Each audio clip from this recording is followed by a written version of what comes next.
everybody, welcome back to my channel, and if you're new here, welcome. I am Meg, and today I am showing you a wardrobe makeover. This wardrobe was in my home and we owned it, but it definitely needed a new look and a new makeover. So I picked this piece for the Ugly Duckling Challenge, and this challenge is hosted by Cory from Desert DIY. And thank you so much, Cory, for hosting this. It's so much fun, and I have put the playlist for all of the videos that are involved. All of the channels, they will be in my description, along with Cory's from Desert DIY. Her channel link will also be in my description, so check out her channel. She has some really cool and awesome videos. Great channel to watch. So let's get started on this challenge. Okay, so here it is. Now, I had already taken off the side panels. It did have wood panels on there, as you can see right here on the doors. And so the first thing I wanted to do was take off these ugly plastic, sort of detailed, I guess you can say, panels. They needed to come off because I wanted this piece to be more modern and have a cleaner look. So I just used a putty knife and my hammer to take this off. It actually came off quite easy, and I actually, to begin with, I wasn't really sure if it was plastic or wood. I had a feeling it was plastic, which it definitely is here. Now, these wood panel parts here were much harder to take off. They were glued and nailed, and it was just really awful to take away.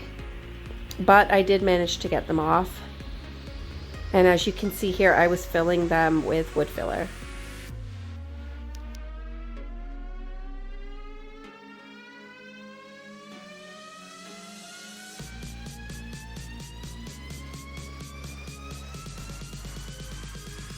I took a look around the rest of the piece and saw that there was little pieces at the back that needed to be wood filled, that the veneer was just coming off.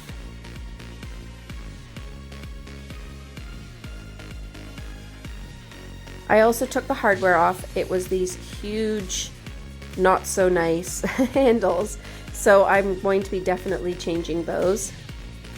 I also took off the backing because it wasn't stapled on properly. So I needed to fix that. I also filled in where the original holes for the handles were. And then I put the backing back on and hammered the staples back in properly. Some of them were a little bit difficult to get back on, but because they were bent. But I straightened them out and got them all in. If you have a backing like this, you can also add some more staples, but I didn't need to because there was plenty on here that could be used again. So, because of the panels that were on there were these tiny little nails that needed to come out, and so I got my pliers and just pulled out every single one of them. I actually think I left a couple accidentally, which I soon found out as I was sanding. As you can see here, whoop, I don't know where my camera's going, but I got them out. There were a lot.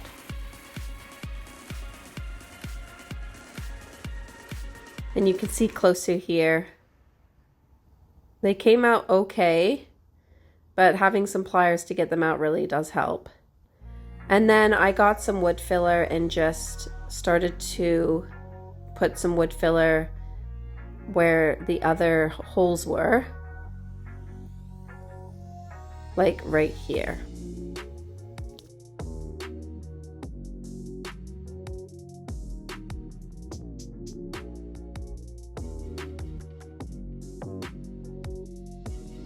So once I had filled those in, I got my sander and just placed the doors on the ground and then started to sand all of that wood filler off and just make sure the door was completely smooth. I think this is where I realized that I just sanded over one of the nails, or I think it was staples, but so I got my pliers and just pulled those out. I think I found another one on the other door too. So then I started to sand. Now I was going to fill in some of the peeling veneer on the door, but it was much easier to just sand it down.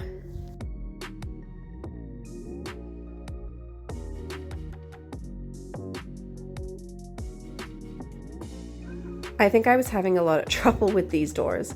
It just was not working out, and so I ended up getting some wood filler and just using my putty knife and putting it on properly instead of using my fingers. And it went on much easier and made the door much smoother.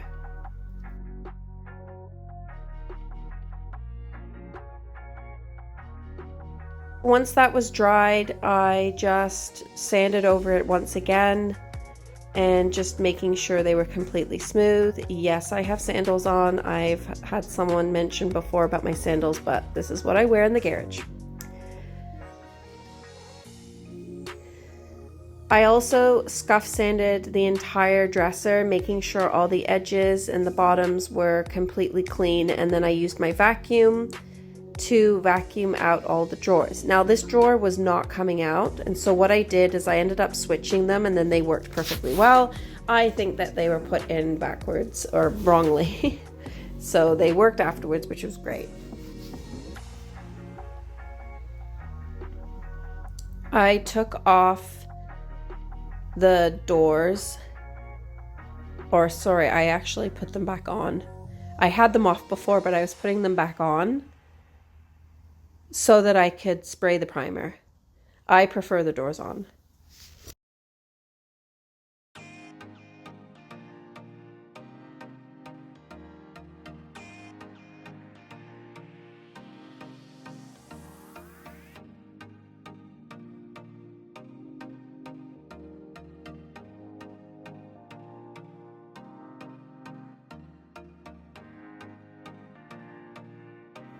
So here I started to tape the hinges, which I normally do, but it didn't work out. The tape came right off. I don't know what it was with these hinges, but they just wanted to be painted.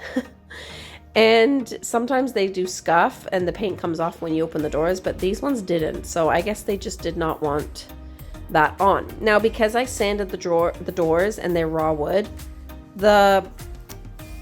I used I used a Kiltz spray, which is cheaper than the shellac sprays, and I really do prefer these much more than I do the shellac ones.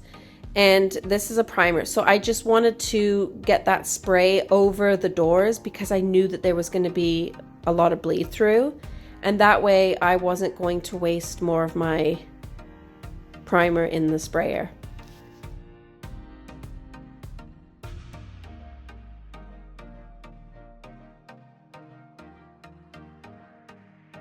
So as you can see here, I have primed the first coat, and I'm just going over a couple of areas that I saw some more bleed through. Now with the Kiltz primer in my sprayer, it's called Kiltz Restoration. If you do 2 to 3 coats, the bleed through goes away, but I just didn't want to be using a lot of the primer, and I think I was actually running out, so that's why I had the spray can on hand. I also scuff sanded in between coats with 220 grit sanding paper, and then sprayed my Kiltz Restoration.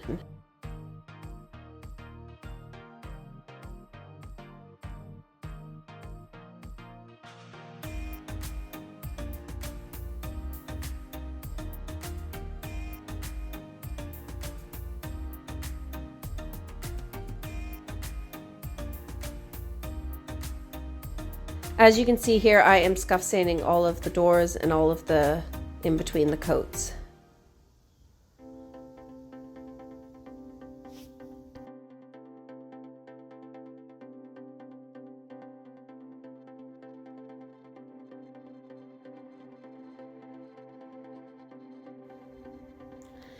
And then it was time to paint, and so I was using a color called Evening Sky by Cottage Paint, and I have put it in my description along with the code for 10% off of this paint and the link to go with it.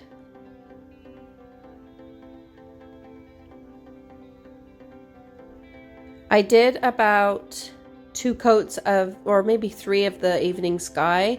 Really depends on the coverage and if you think it needs another one.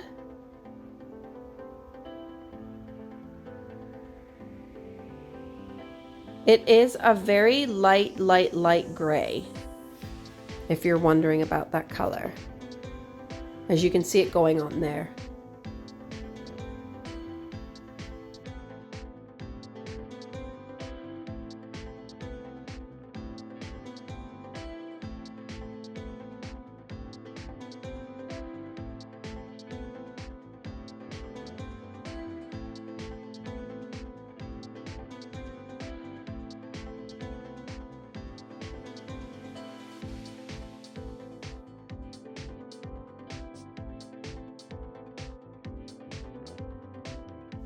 Here I am spraying on the gloss in Cottage Paint's Topcoat.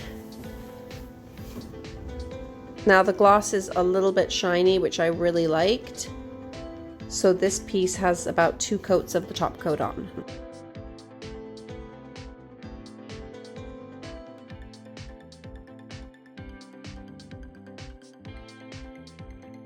So for the handles, I needed to drill a new hole for that.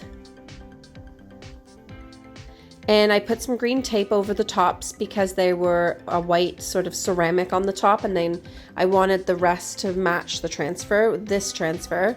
And so I used sort of a brass gold color to match, and they did match perfectly. This transfer is super easy to put on, and it was perfect for this piece on the doors. And so it's called Interlinked fans by Redesign with Prima. I'll put it in my description. But very easy to line up, and then you rub the transfer on.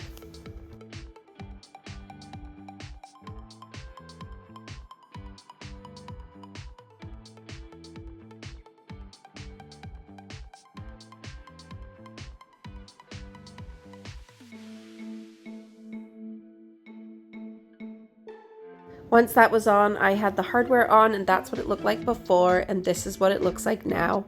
I think it is a huge difference from before. It's definitely not ugly, and this piece is really beautiful with the new hardware, and it is available. So thank you so much for watching. Please check out Cory from Desert DIY's channel and her videos, and check out everybody else who participated in this challenge. It was so much fun. Thanks again. See you next week.